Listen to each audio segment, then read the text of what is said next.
Everyone comes from somewhere, a place, a town here or there. A woman who failed to be a mother, a sister who hates her brother. All haters, all lovers, everyone comes from somewhere. Hi, my name's David Thomas, and this is my wife Kassidy. We've got two little boys, Jackson and Rylan, ages 3 and 2, and this is Kara. She'll be here in just a few weeks. We just want to share our story today about what God's done in our lives and in our relationship, and how we've tried to do things God's way in our relationship.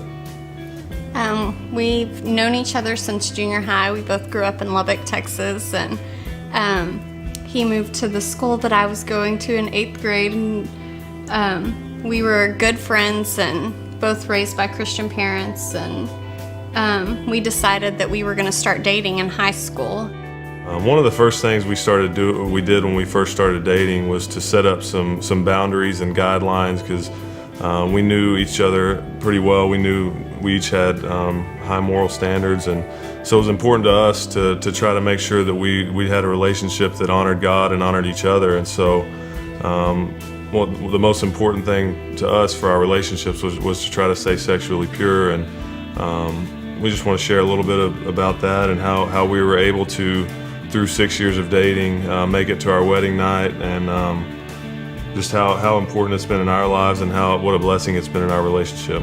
One of the things that we did was we had a relationship contract, and we just outlined all of the goals we had for our relationship.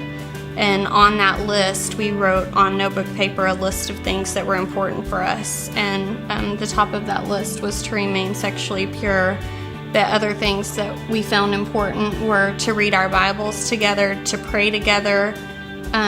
He had a younger sister, and we realized that with him being a football player and me being a cheerleader in high school, that we did have others watching us, especially younger kids, so we wanted to set a good example for them.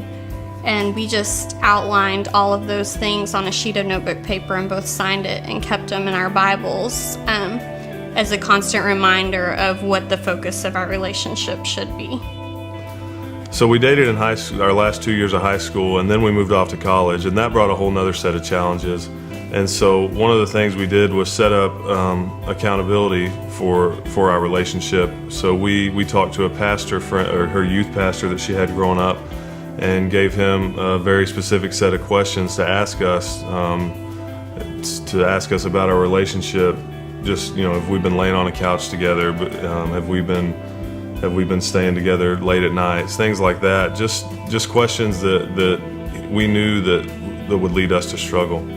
The other thing for our relationship was, for me as the male in the relationship, to be the leader of the relationship, that I had to be the one to set the standards, and so it was important for me to be, as the male, to be the leader of the relationship. And so that's something that our youth minister had really instilled upon me, was to really step up and be the one that is accountable, and to be the one that prays for her and lifts her up more than myself.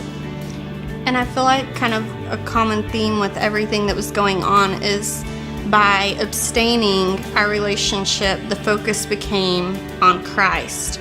Whereas I feel like if we were involved sexually, that would have become the focus of our relationship, because we all know what a strong desire that is for our flesh.